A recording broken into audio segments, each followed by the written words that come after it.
Let's drop. Primed and written. Let's go. Games on. Don't play this. He doesn't even like this. That is. He doesn't like. That is. Turn it off. Turn this off. Don't talk over the top of this music. It's too good. Let's just. No, he don't want. Turn it off. Turn this off. Hey, we'll get into that. He's gonna immediately walk away. We'll get into that. My goodness. Oh yeah, Krack, bring us Yo, in. it's your boy Bring us Krack in. Diesel, and I am here with the Scott Rosema.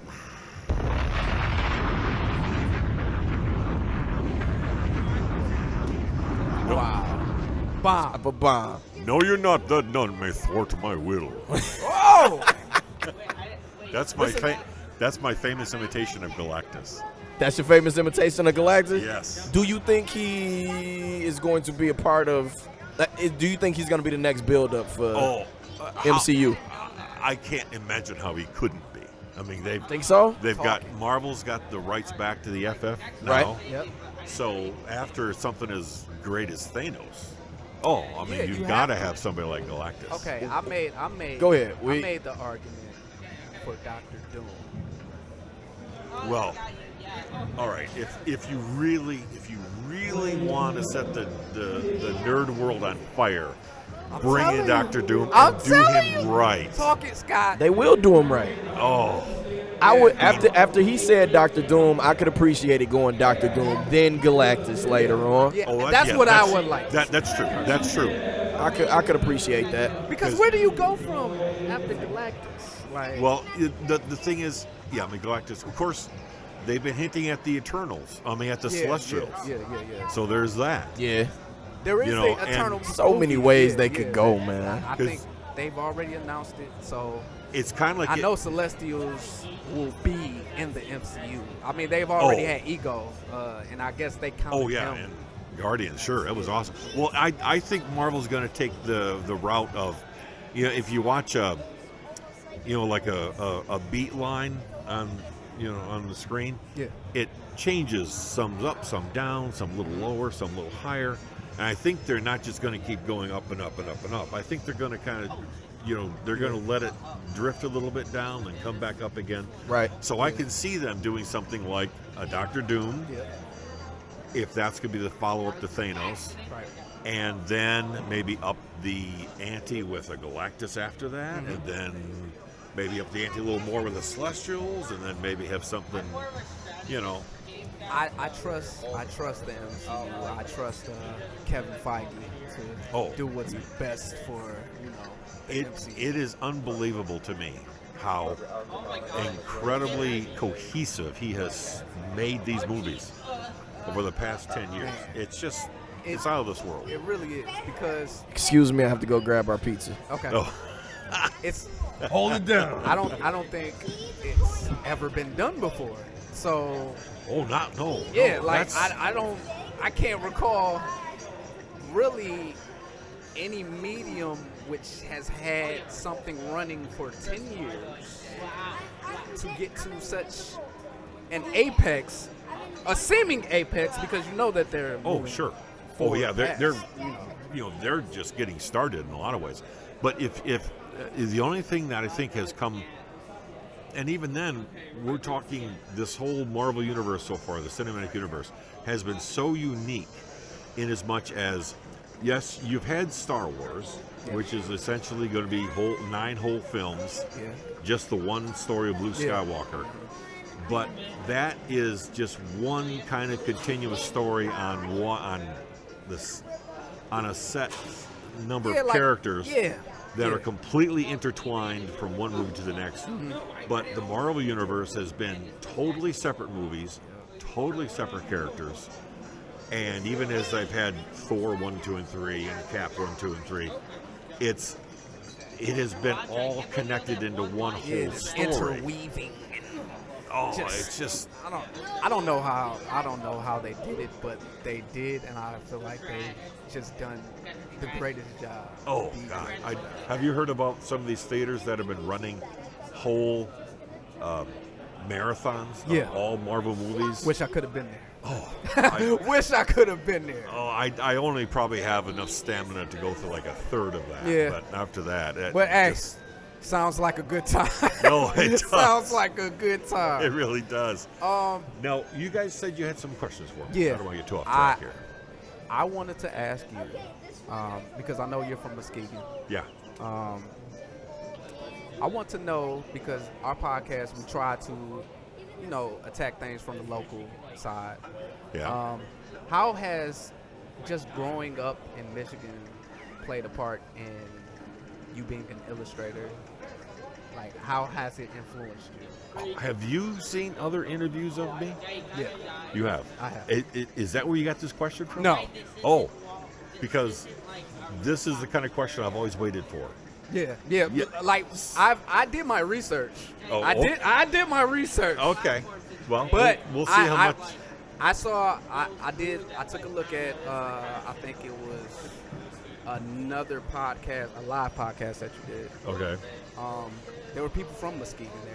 But nobody really asked about how Michigan played. Like, nobody asked the question about, because being in Michigan, and you described it, it's like California, like the beaches of California, Antarctica, I think was another thing that you said. Yes, because it's exactly. for sure Antarctica. Oh, yeah. The beaches of California, the deep swamps of Louisiana. Yes.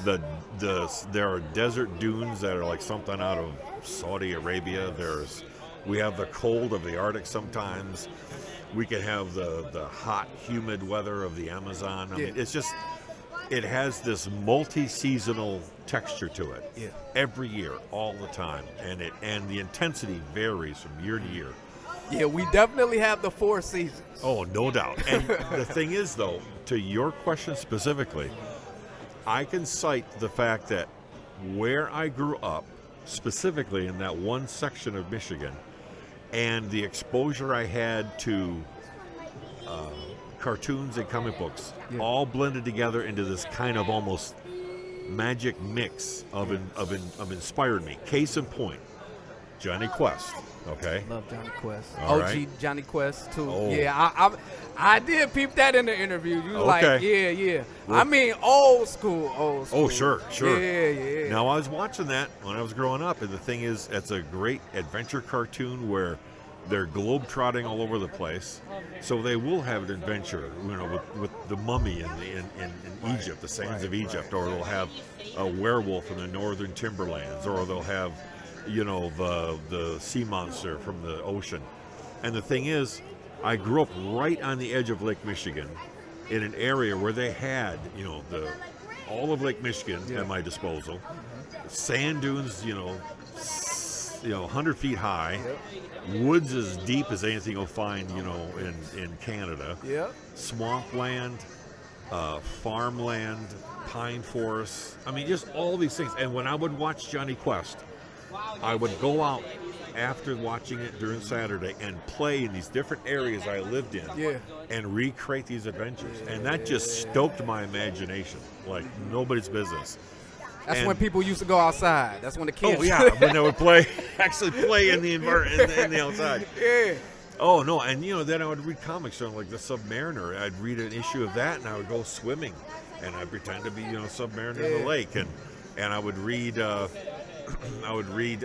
Captain America, and I would go play in some old farm ruins, thinking it was like a bombed out, Nazi headquarters or something. It's just all these things, and that.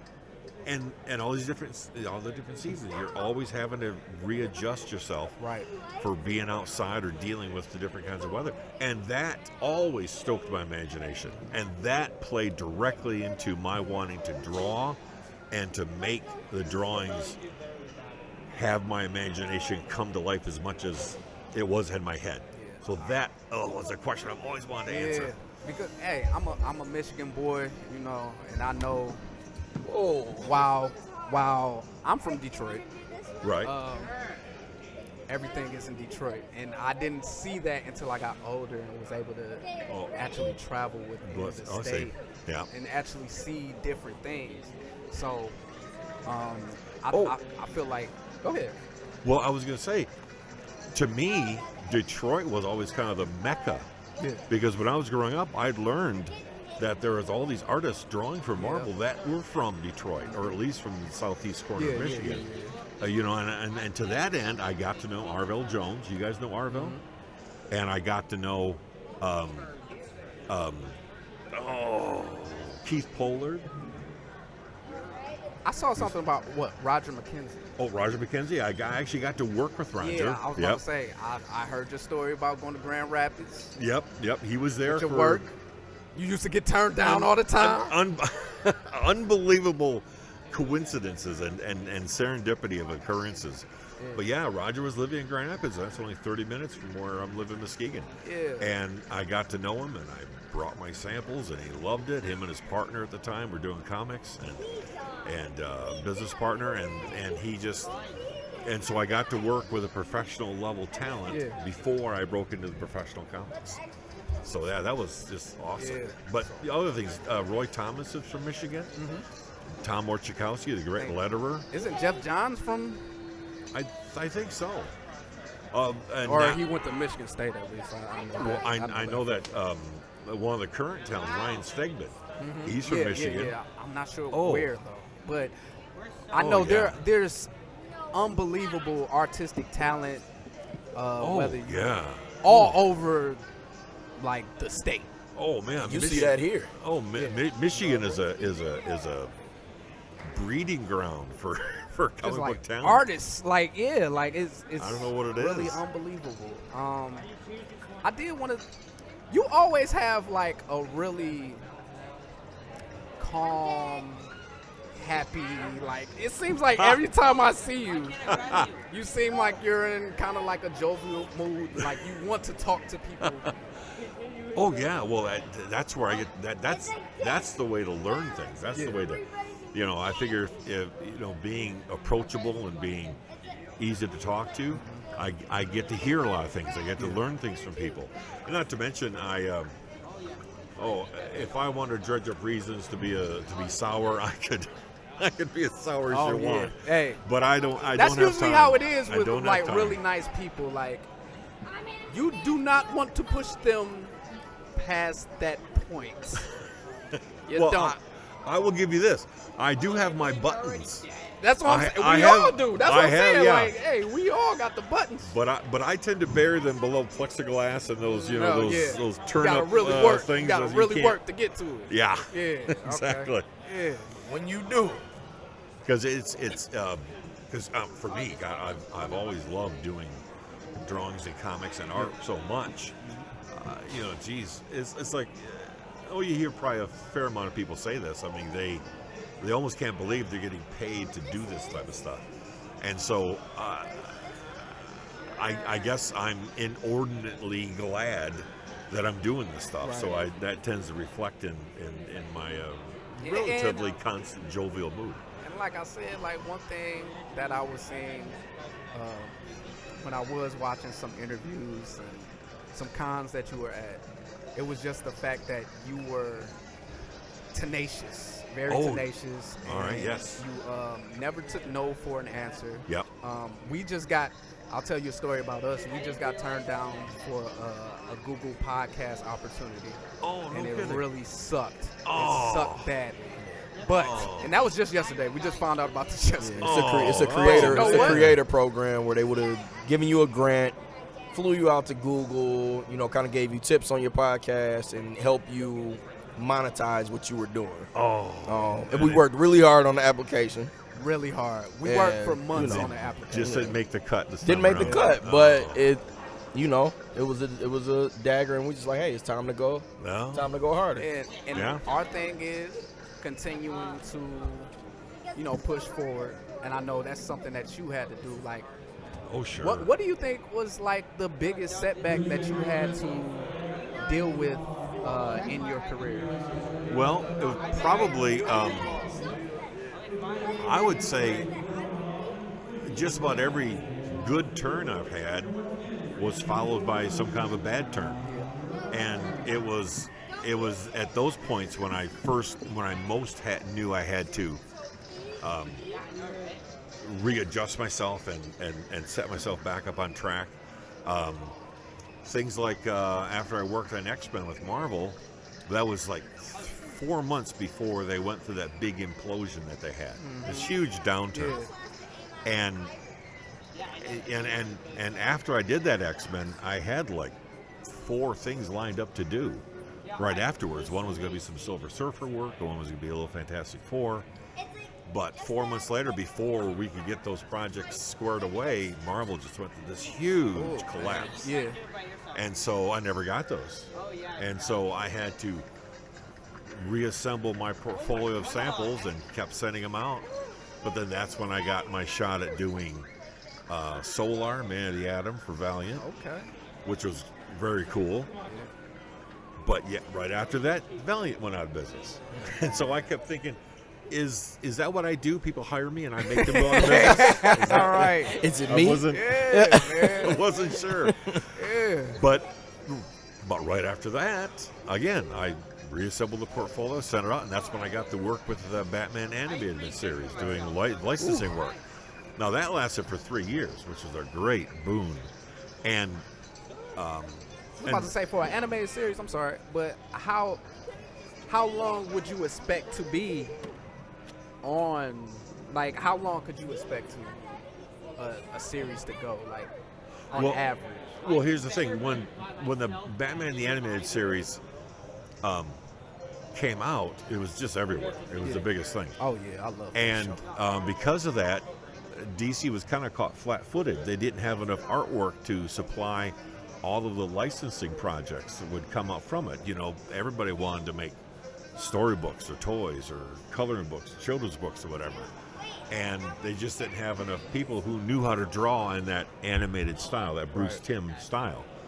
So one editor saw my work for X-Men and called me up and said, "Scott, how would you like to work on the Batman animated stuff?" I go, "I would love to." And in one moment of clarity, I asked him, "But I didn't send you any samples that looked like the Batman animated series." And he said, "It doesn't matter. I saw your X-Men work, and I can see by your work on that stuff that you understand human anatomy, and if you know that, you can do the Bruce Timm style." Wow. And I thought, wow. And so they sent me some samples just to practice with for a week or so. And then they sent me coloring books, they sent me storybooks, they sent me toy designs to do. They, and for like 3 years, I was doing all kinds of that kind of stuff. And then it went from not just Batman animated, but they started doing other stuff in that animated style. So I did a whole bunch of Justice League stuff that they made into coloring books and toy designs and stuff. Animated, like, some of my favorite.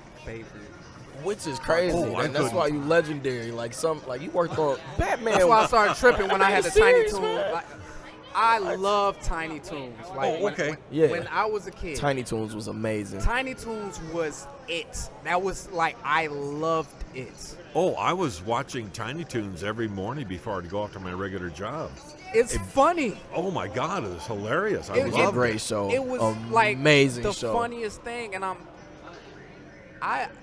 I was very sad that they didn't finish putting out the DVD sets, because I think there's only the first season out. Oh, they don't bought have? I bought it immediately.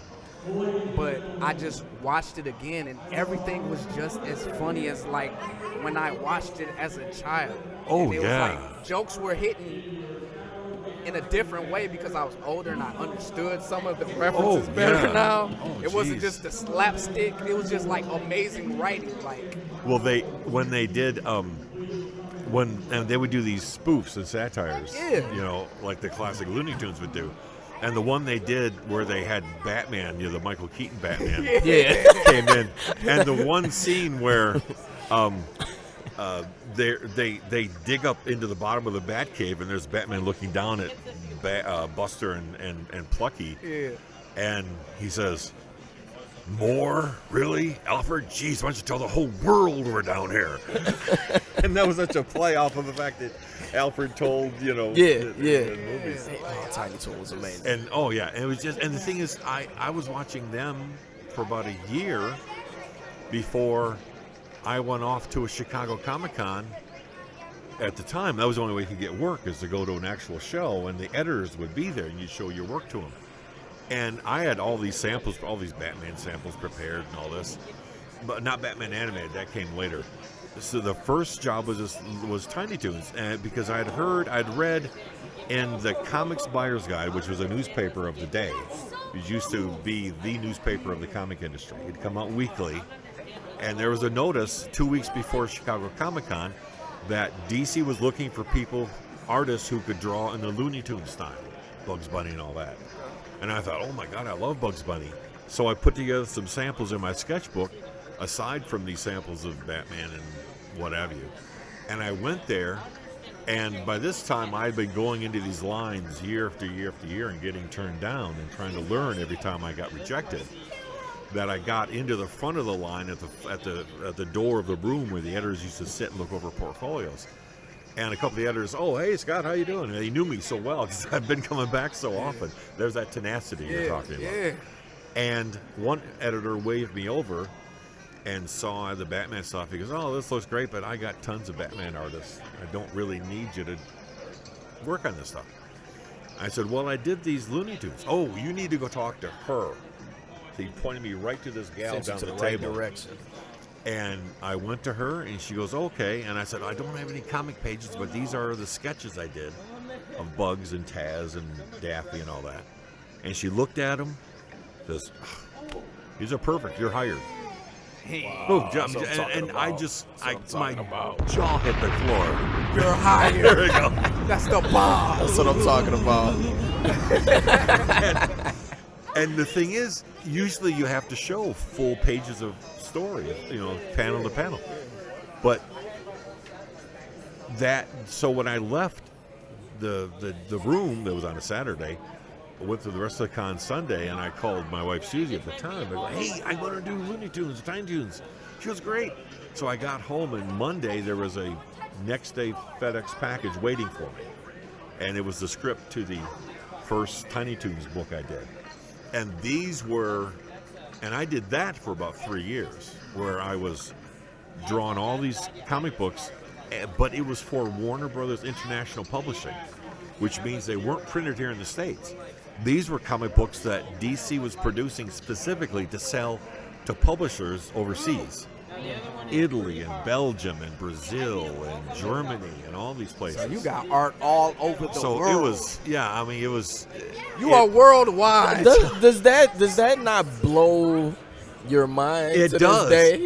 It does. Worldwide Scott Rosema. I'm thinking somewhere they've got a little straw mimic of me somewhere in a town square, and they have no idea who I am, and they'll never see me. But it was amazing, because then you and I it was about me and about 10 other artists for DC that would do these stories, and we would get copies of the printed comics back. And now the thing about it was, at the time, and I imagine it's still this way now too, in countries like Italy or Belgium or Germany, they print children's magazines in the millions. Wow. And these things are half an inch thick. They're full of comics and puzzles and games and contests and toys. And the thing is, I'd get these copies of these magazines with my stuff printed in them. I can't read a word of them. I can't read a syllable of these stories because they're all in Italian or German or whatever. So I have, this stack of all these books that my stuff was in during these Tiny Toons period, and it was just, it was a real kick in the head. Yeah, that is crazy. I couldn't imagine. So I did want to talk. Couldn't process. I know you're a big Space Ghost fan. Yes. I know you talk about it. It was a dream come true. Oh God. I do want to talk about one thing. Sure. Beyond Coast to Coast, I know you're not a big fan of. Not a huge fan of Coast to Coast. Not a big fan. I like it. It was terribly funny at times. My preference is for the original. Yeah, I get it. I do want to ask, do you see them? Okay, I won't even say do you see it, but would you like to see a live action adaptation of Space Ghost if it was possible? God.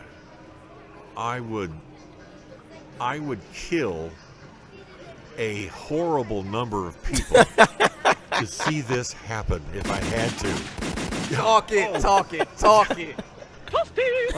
Talk it. I would. Oh, if they would do a live action Space Ghost in the same manner or nuanced way that they've been doing all these great Marvel films. Yes. I would become like the hunchback of the theater, and I would live in the rafters, never leaving. Just staring down. Oh my God! I'd grow this huge Space hump Ghost on my movie. back. You know what? That would be dope Get a because I never twisted even face thought of like a live action Space- Space Ghost. Space Ghost is mine. Leave the theater. Oh my God! I would love that. Who would you get to direct it off the top? Who directed? Me? Okay. Who's playing Space Ghost? Hey, we know what we get.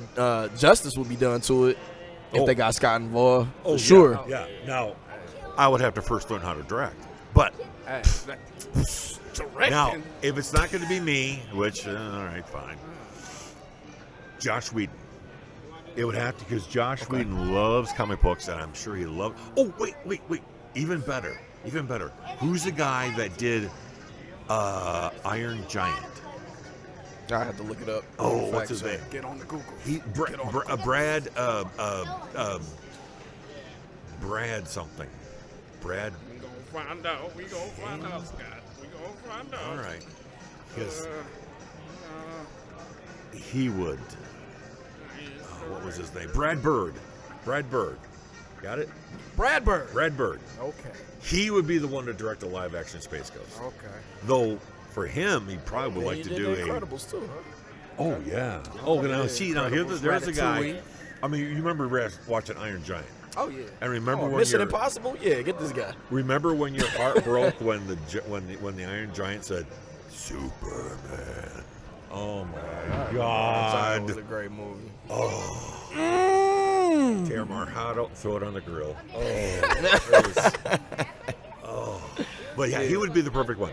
And the thing is, if they could stay true to the original material, but still obviously, enrich it and enhance it with deeper story and all that, it'd just be, you'd have another Star Wars in your hand as far as I'm concerned. I think yes. Space Ghost is underrated because a lot of people from I feel like our generation know him from Space Ghost. Coast to Coast, yeah. I didn't really find out like he was like a real like. I didn't find that out until superhero Yeah, afterwards. after Coast to Coast. Yeah. So he became even better to me after that. Yeah. Yeah. Because I used to watch Coast to Coast. And I was like, oh, this is what he is? Yeah, and I give Coast to Coast all the credit in the world for turning people onto the original show. Right. So I love it for that. Yeah. I really do. Yeah, our entire generation, I think. We just yeah. came up And just those watching Coast to Coast on Cartoon Network. Those like all the time. those old Space Ghost cartoons are just a hoot to watch. They're just the one bit, and I love doing voices. Metalis. Space Ghost, this is Metalis. Can you hear me? You do a good and job. Space Ghost and Space Ghost says, too loud and too clear. Isn't that awesome? Yeah. And because that's the thing is Space Ghost was kind of like, it was a space opera basically, over the top. Everything's bigger than life. Short little almost Saturday morning serial matinee type stuff. Right. And it was just, as a young kid, 10, 11 years old when I first saw it, between the music and the sound effects and the animation, oh my God, I was just going crazy. Throw my cereal around the living room, get it, Space Ghost. Space Ghost. Go on crazy. God. I think I wanted to also kind of move into just the plight of the artist right now. Okay. Do you feel like it's easier to get into the comic book industry now than it was when you were getting into the industry? It sounded like it was boots to ground for you. You had to go to these people. It sounded like you show them your work. Hey, like I'm you here. were- Yeah, That's exactly. here. Like, let me give you credit. Yeah. Because from what I've heard, people were saying like, nah, get better. Oh, yeah. Get better. A lot. And you came back every time like, I'm better. Yep. I'm better. Yep, I'm exactly. better. Here it is. I had to face those no's, literally face to face. And I feel like that's one of the weaknesses of today's generation is Well, the yeah. no's put you down pretty quickly, and they don't get back up. Oh, you'll get more no's today than ever because you know they've got so much talent to choose from.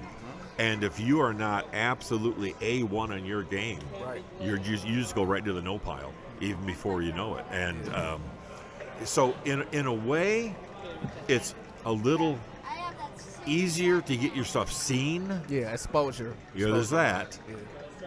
But it's a little trickier getting some yes on whether or not they'll hire you, and it's a little more complex of a dance you have to go through because you don't know if you're going to get it from exposure of your work online or whether or not you actually publish some of your own stuff, and that physical copy makes its way to an editor's hand. Right.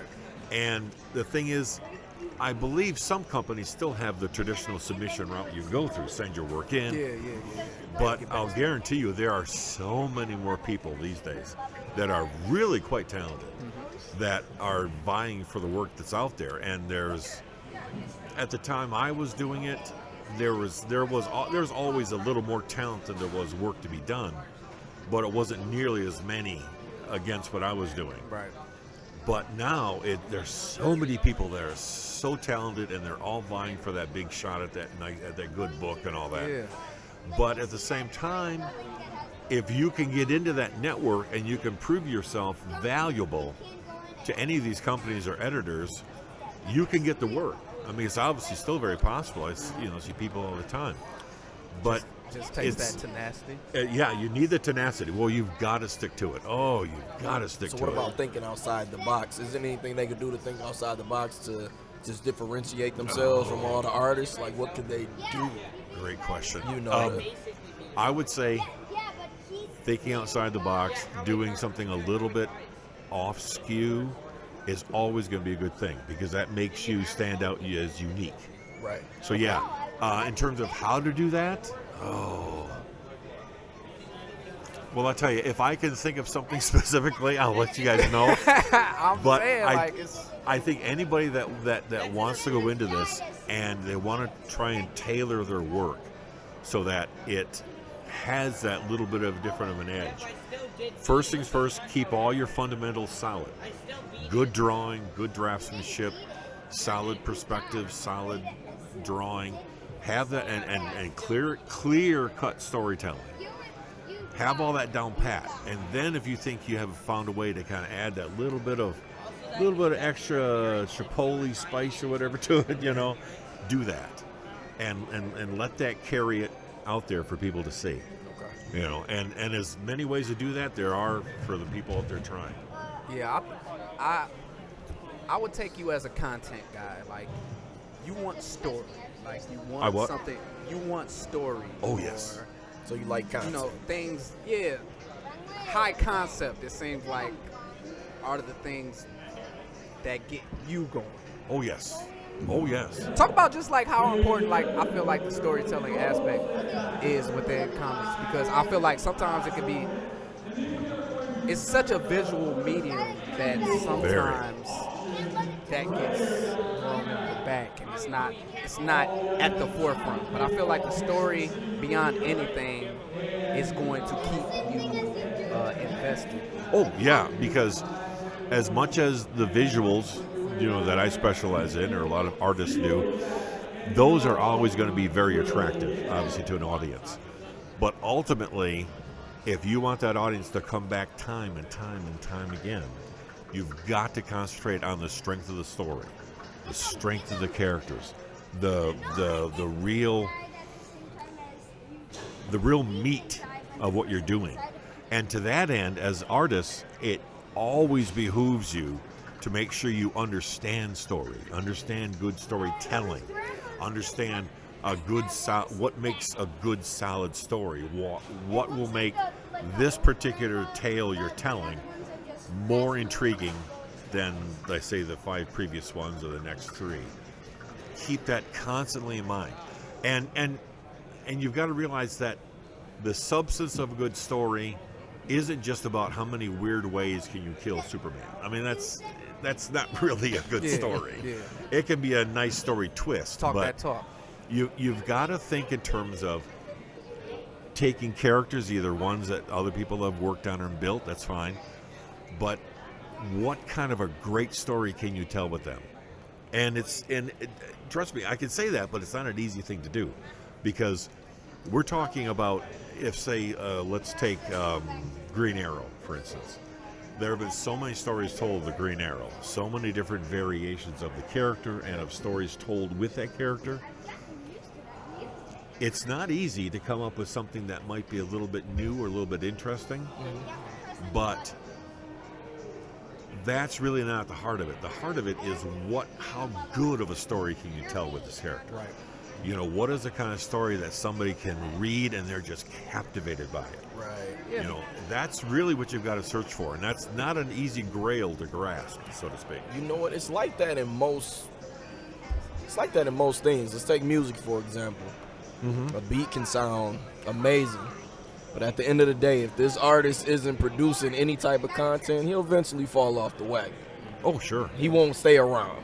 Oh, He yeah. won't stay around long. So it's like that with most forms. Yeah, Even this podcasting. I mean, we can have the flashy lights, everything. Oh, yeah. Like this could be the spot to come to. 65 inch TV. And trust We're me, not talking about nothing.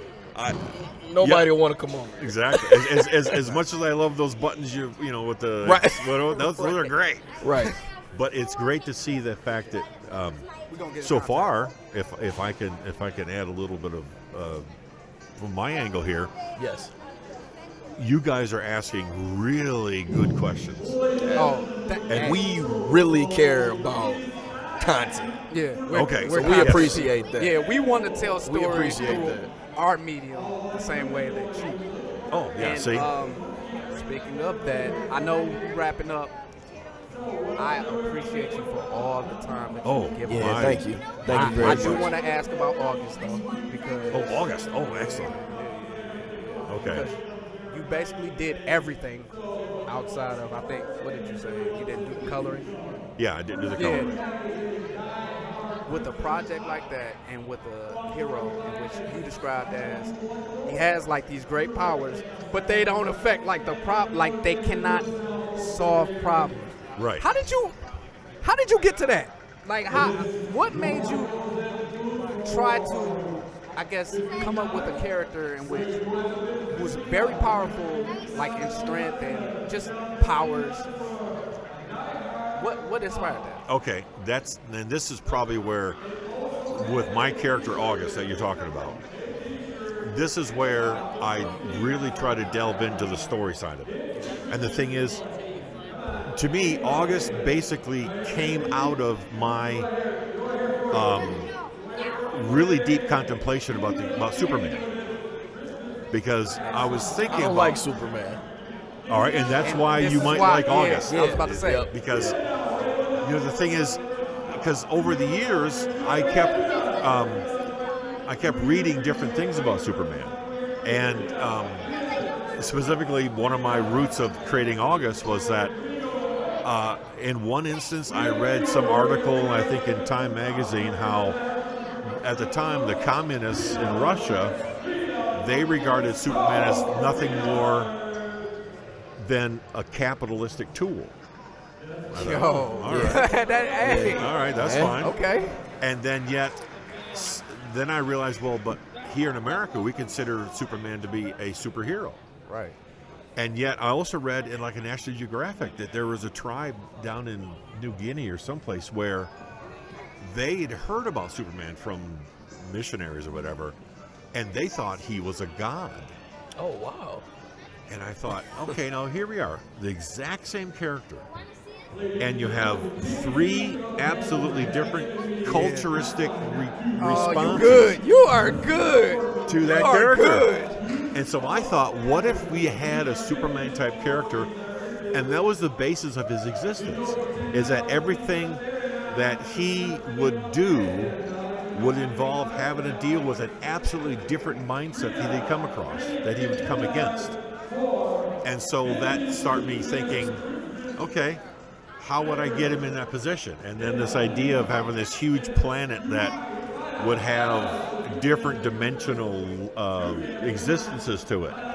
And with his superpowers, he's the only one that can go between these dimensions. And so as he travels from dimension to dimension on this planet, it's a totally different planet. And in one case, it's a futuristic metropolis type planet. Another one, it was one still populated by just dinosaur type creatures. Another one, it was completely ruled by these aggressive robotic creatures. Another one would be where it would be like a medieval world, and just on and on. It was in a way a little bit like Star Trek in the way, how they would go to different planets and different adventures, and it all created different problems for Kirk and the crew to solve, from week to week. And so it was in a way.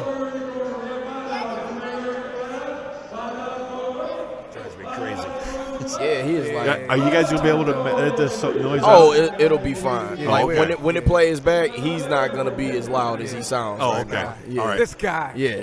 Trying to talk to Scott Rosema. Hey, hello. Come on, man. Do we gotta come over We're there? talking to I'm going Scott over there. Rosema. Oh, yeah. That's Squad it. up. That's Squad it. up with Scott Rosema. Oh, I tell you. Wanna fight about it? So. He starts again.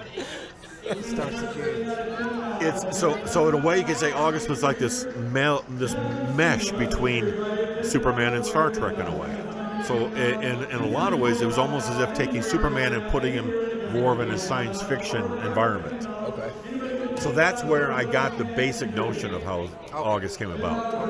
And, That's dope. and I'm going to be doing more with him too. Okay, I was going to ask that too because how many issues? I think you said. Well, there was a preview in an anthology book and then 2 full issues. Okay. So 3 basic appearances of him, but I've got half an issue penciled out that was going to be issue number 3. And then a couple years ago, I came up with an idea of what would be issue 4, and I've got that thumbnailed out. Okay. And So these other issues are out? No. They're still on the drawing board. They're still being fleshed out. Okay. But there's going to be with all kinds of projects I've done in the last 5 or 6 years. I'm just chomping at the bit to try and get back to doing some August, as well as some other things too. Okay. That sounds dope. I'll definitely be waiting on that. Oh yeah, I'll have be a signed waiting on copy that. for all you guys. Oh, you too good. 2 bombs. That's August stomping 2 his foot. bombs. Man, that's that'll be awesome. That'll be awesome. We appreciate you. Well, This was you were what we were most looking forward to. You were what I didn't even I thought it was gonna be a hassle to get you over Yeah, here. like I was very surprised about how accessible you were. I was initially. I'm glad that my face finally registered with you because that was me. I was sitting there. I'm like, hey, okay. Well, that's right. Wait That's a right. You're the minute. one. Yeah, I'm That's like, right. You're the one. Scott Rosema. Are you him? No. He's uglier looking than you. You can't be him. As I walked over there, I said, yeah, you got some dope art, man. This is good. I'm sitting there, I'm like, this is good stuff. Like, yeah, it's, I'm like, this is good. Looked up. Oh, it's you. I thought maybe you had mugged Scott and stolen all his artwork. I was about to take you down. I'm like, okay. Yeah, the Scott Rosema guy. Because I was walking past, like, this is really good art. And you are a hamburger to me. I'm like, this is really good art, man. But we appreciate listen, I appreciate you guys having me over. I always love being able to talk shop and share that passion and stuff. Just one quick question. All right, hey, go ahead. All right. You said that I've seen that you've done work in gaming. Yes. What game? I did about 8 years worth of illustrating for TSR Dungeons and Dragons. Okay. And their monthly magazine Dragon. Wow. Plus, I illustrated a couple of their gaming modules. Okay. Dope. Because this And that game's on was- Krack. If I didn't ask you that, people were gonna kill me. Okay, they're gonna kill me. Has it been any games that you really wanted to do Are you a gamer? illustration for? Not particularly, but I was thrilled when they gave me TSR at the time did a game based on Fafner and Gray Mouser, the Fritz Lieber characters. Okay. I believe it's Fritz Lieber. And that was awesome. I look because those are two great sword and sorcery characters. So I did that. I did like a 25 illustrations for this gaming module. I wasn't looking to do it, but when they offered it to me, I took it in a heartbeat. You know, I would love to do some gaming artwork for any Conan games. Oh, Huge Conan okay, fan. okay. Huge Conan fan. I would love to do that. They do have a Conan game. They need another one though. That wasn't a survival game. That wasn't a bad game. No, I think it's a newer survival game that's based on Conan, the Conan mythology. Was that a board game or? No, I think it's like an online. Online? Yeah.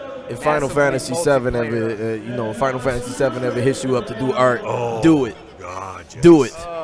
Oh, and yes. that's my favorite game of all time. Well, Final Fantasy, that is my favorite game of all time. That has been in my periphery for years. Man, they need to hit you up. Hit Scott rolls them up. Hit Scott rolls them up. And as soon as I slow down and they can catch me, hey, you gotta catch Scott in traffic, baby. Scott. And you better catch him. Scott, that'll be awesome.